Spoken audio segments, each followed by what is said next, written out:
Hi అండి, అందరికీ నమస్కారం. Welcome back to our channel. ఈరోజు మన ఛానల్లో కరెంట్ అఫైర్స్ వచ్చేసి అక్టోబర్ 1 to 15 వరకు అండి. సో అందులో మొదటి బిట్, భారత సైనిక దళాలకు సంబంధించిన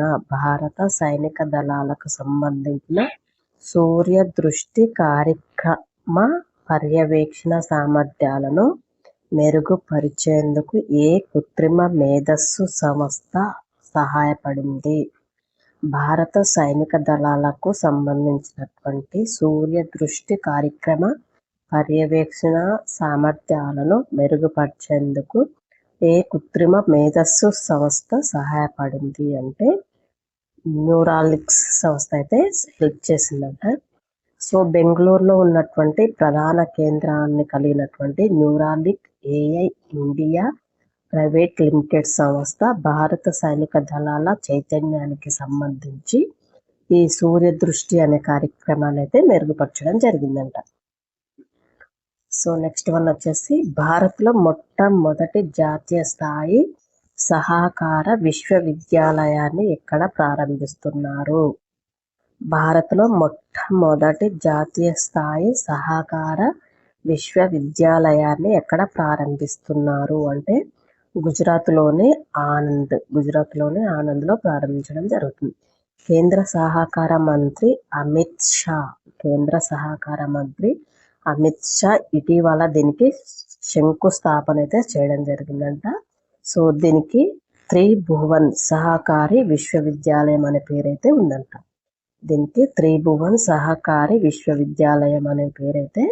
ఉండడం జరిగింది. చూసారా, కేంద్ర సహకార మంత్రి అమిత్ షా ఇటీవల దీనికి శంకుస్థాపన చేయడం జరిగింది.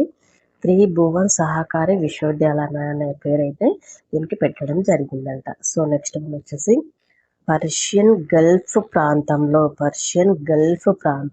ఇటీవల ఆదాయ పన్నును ప్రవేశపెట్టినటువంటి మొట్టమొదటి దేశం ఏది? పర్షియన్ గల్ఫ్ ప్రాంతంలో ఇటీవల ఆదాయ పన్నును ప్రవేశపెట్టినటువంటి మొట్టమొదటి దేశం ఏది అంటే ఓమన్ అన్నమాట. ఓమన్ దేశం అయితే ఇటీవల ఆదాయ పన్నును ప్రవేశపెట్టడం జరిగింది. సో నెక్స్ట్ వన్ వచ్చేసి, ఇటీవల ఆఫ్ఘనిస్తాన్ దేశంలోని తాలిబాన్ ప్రభుత్వాన్ని మొట్టమొదటగా గుర్తించిన దేశం ఏది? ఇటీవల ఆఫ్ఘనిస్తాన్ దేశంలోని తాలిబాన్ ప్రభుత్వాన్ని మొట్టమొదటగా గుర్తించినటువంటి దేశం ఏది అంటే రష్యా దేశం అయితే గుర్తించడం జరిగింది. నెక్స్ట్ వన్ వచ్చేసి, ఇథనోలోగ్ సంస్థ ఇటీవల జరిపినటువంటి పరిశోధనల ద్వారా వెల్లడైన సమాచారం ప్రకారం 2025లో ప్రపంచంలో ఎక్కువగా మాట్లాడే మొట్టమొదటి 10 భాషల్లో హిందీ ఏ స్థానాన్ని కలిగి ఉంది? చూడండి మళ్ళీ ఒకసారి, ఇథనోలోగ్ సంస్థ ఇటీవల జరిపినటువంటి పరిశోధనల ద్వారా వెల్లడైన సమాచారం ప్రకారం 2025లో ప్రపంచంలో ఎక్కువగా మాట్లాడే మొట్టమొదటి 10 భాషల్లో హిందీ ఏ స్థానంలో ఉంది అంటే 3వ స్థానంలో ఉందన్నమాట.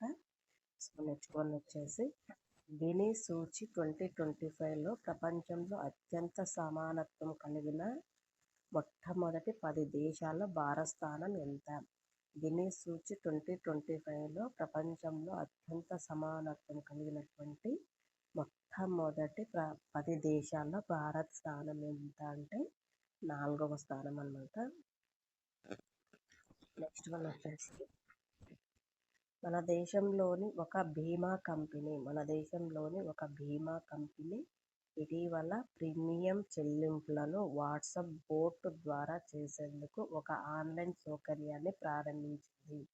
అది ఏ సంస్థ? మన దేశంలోని ఒక బీమా కంపెనీ ఇటీవల ప్రీమియం చెల్లింపులను వాట్సాప్ బోట్ ద్వారా చేసేందుకు ఒక ఆన్లైన్ సౌకర్యాన్ని అయితే ప్రారంభించిందంట. అది ఏ సంస్థ అంటే ఎల్ఐసి అన్నమాట. Life insurance corporation of India అయితే ఇది ప్రీమియం చెల్లింపులకు వాట్సాప్ బోట్ ఒక ఆన్లైన్ సౌకర్యాన్ని అయితే ప్రవేశపెట్టడం జరిగిందనమాట. సో నెక్స్ట్ వన్ వచ్చేసి, పరుగు పందెంలో పరిగెత్తే ఒక క్రీడాకారిణి లేదా క్రీడాకారుడు తన ముందు పరిగెత్తేటువంటి క్రీడా క్రీడాకారుడు లేదా క్రీడాకారిణి వెనకాలే ఉంటూ దగ్గరగా అనుసరించడం అనే పద్ధతిని ఏమంటారు? క్వశ్చన్ సరిగ్గా వినండి, కొంచెం కేర్ఫుల్గా చదవండి. పరుగు పందెంలో పరిగెత్తే ఒక క్రీడాకారిణి లేదా క్రీడాకారుడు తన ముందు పరిగెత్తే క్రీడాకారుడు లేదా క్రీడాకారిణి వెనకాలే ఉంటూ దగ్గరగా అనుసరించడం అనే పద్ధతిని ఏమంటారు అంటే డ్రాఫ్టింగ్ అంటారు అన్నమాట. సో నెక్స్ట్ వన్ వచ్చేసి 2025 ఫిబ్రవరిలో అమెరికా అధ్యక్షుడు డొనాల్డ్ ట్రంప్ ఈ దేశానికి చెందిన శ్వేత జాతీయులకు శరణార్థుల హోదా ఇచ్చారు. 2025 ఫిబ్రవరిలో అమెరికా అధ్యక్షుడు డొనాల్డ్ ట్రంప్ ఏ దేశానికి చెందినటువంటి శ్వేత జాతీయులకు శరణార్థుల హోదా ఇవ్వడం జరిగింది అంటే దక్షిణాఫ్రికా. సో ఇది అండి కరెంట్ అఫైర్స్. ఈ నోట్స్ మీకు యూజ్ అవుతుంది అనుకుంటే ఖచ్చితంగా నా ఛానల్ అయితే ఫాలో అవ్వండి, సబ్స్క్రైబ్ చేసుకోండి. కాంపిటేటివ్ కానీ ఎంట్రన్స్ ఎగ్జామ్స్ కానీ మీ ఫ్రెండ్స్ ప్రిపేర్ అయ్యే వాళ్ళు ఉంటే కానీ వీడియోని అయితే షేర్ చేయండి. Thank you all of you. Keep watching.